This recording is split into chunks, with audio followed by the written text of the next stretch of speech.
Capella with Remax Select Professionals. I'm so excited today to be here with the Ritchie family, and we are at Tony's Pizzeria in Flagler Beach, and I cannot wait for you to hear their story. This is one that has moved me, and I'm really excited to share their story with you.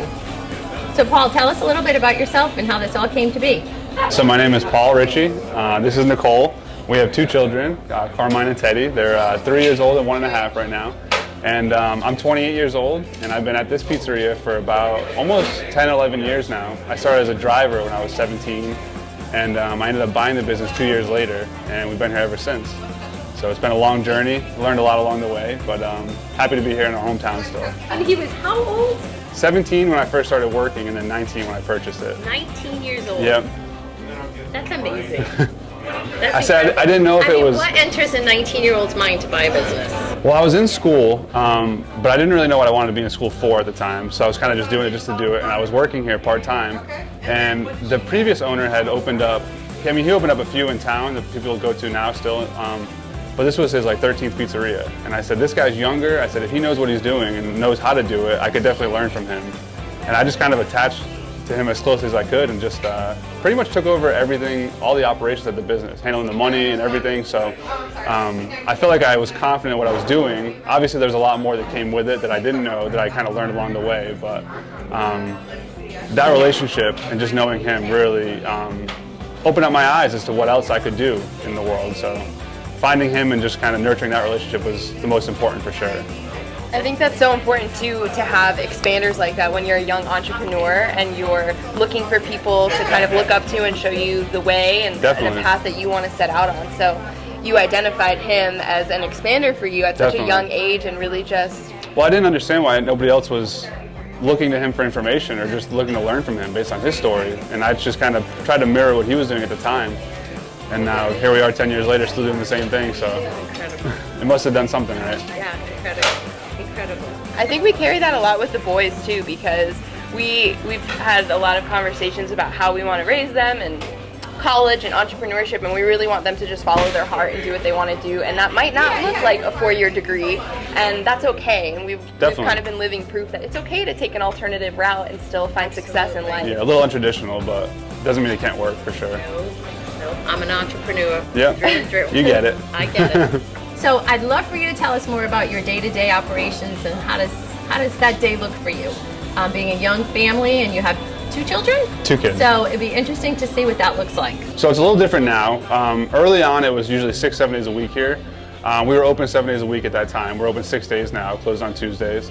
But day-to-day now is, I'm happy to say, more family time than business. There's definitely a lot of business and things that arise and things that pop up, and I'm still here a few days a week, but I've really scaled back and really been pouring more into the family as of late with the little kids. So it started with that closing on Tuesdays too, because after we had Carmine, which is our 3-year-old, that's when we made the decision to start closing on Tuesdays. And that was it was really healthy, I think, for us to have 1 day a week that was really sacred and just for the family, you know. For sure. So it checked off a lot of boxes too with the staff, because if we needed somebody to work an extra day, it still wasn't going to be a full week, or it wasn't going to be 6 days. Yeah, definitely. We really do. Nobody here works more than 4 days a week, sometimes 5. But we really pride ourselves on longevity and really keeping people happy. And if I don't want to work with them, Nicole doesn't want to work with them, I wouldn't expect anybody else to want to work with them. So hiring the right people is definitely huge. Hiring to your culture, right? Definitely. Totally. Definitely. If you could share one thing with us that has contributed to your success, what would that be? I think it was just kind of thinking outside the box and doing stuff untraditional. So I had a lot of people in my life that maybe not necessarily doubted me, but just said this might not be the best decision, or this is risky. And I think at 19, I was naive for sure, and I just thought everything would go perfectly. And I mean, it worked out. There were definitely some bumps along the road, but I think just really believing in my decision is really what it came down to, and just trusting the process. I was just going to say, trust the process. Definitely. Yeah. Awesome. Definitely. Very cool. I can't say that I would have done a whole lot different, honestly. There's little mistakes along the way that you learn from, but those are small. So, but big picture-wise, I don't think I would do anything differently, because we wouldn't be where we are today if we didn't make those decisions early on and take that risk and just kind of go for it. So, if you could have dinner with one person, who would that be, and why? Other than me. Other than Nicole, and the kids, I would definitely say Elon Musk for sure. He's an innovator. He's not afraid to start from zero. And just his way of thinking is different, and I appreciate that in a world where we're just kind of all somewhat thinking the same, it seems like. It's nice to hear somebody push the envelope a little bit, for sure. Awesome. Has there been one factor in your life that has made the biggest impact of your decision making along the way? I'd say specific to the pizzeria, it was not trying to grow too fast. Because when I first started, the goal was to get another one, and then from there just keep doing more and more. And we're up to 3 at one point, and that was a lot of headaches, and I couldn't imagine doing that now with a family, or at least not to the scale that we were doing it. So I think just staying small and strong and really cultivating like the environment that we want here, and helping our customers around here, and really like catering to them, rather than trying to spread out too thin.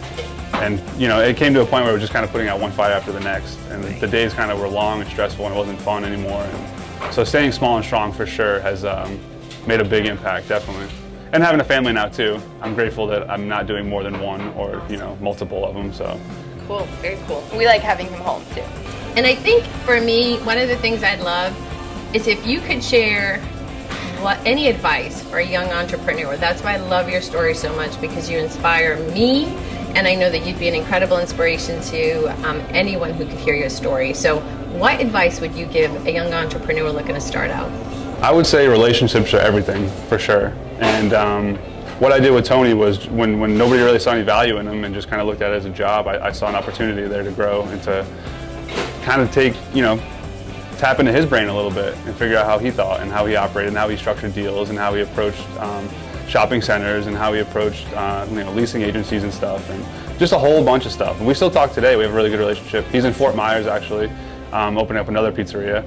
And we're always talking, for sure, and always, stuff beyond pizza too we talk about. So this the mentality doesn't stick to just food or just pizza or just one business, in my opinion. And having the right staff and having good people has allowed me to kind of step back, take some time for the family, and also expand into other areas and just kind of, have that mental capacity to do a little bit more. So. Yeah, I think for a young entrepreneur getting started, it would be to just really stay true to your vision and don't let outside noise cloud that decision, and really have confidence in the decisions that you make and approach everything with conviction, because you are really, the only person you can count on at the end of the day to do all of those little daunting tasks that need to be done when you have a business. So to really just stand true into that and approach it with that zest and that confidence, I think is really, really important. Definitely. Thank you so much for having us today. It has been my pleasure to be here and have us support you. We are so proud of what you do in our community and sharing your knowledge with all of our viewers. Would you please let everyone know how they can find you? Yeah, definitely. Thank you, Pam. First off, appreciate it. It's going to be Tony's Pizza Flagler Beach on Facebook or Instagram. And then if you want to leave us a nice Google review, Tony's Pizza Flagler Beach as well on Google. That'd be perfect. Google reviews are very important. Very important for small businesses. Absolutely. That's definitely. what local supporting locals do. Definitely. Absolutely. So make sure to plug in and give them a great review. And stop in and try their pizza. Phenomenal. Thank you. You're Thank welcome. You. Thank you. Thank you.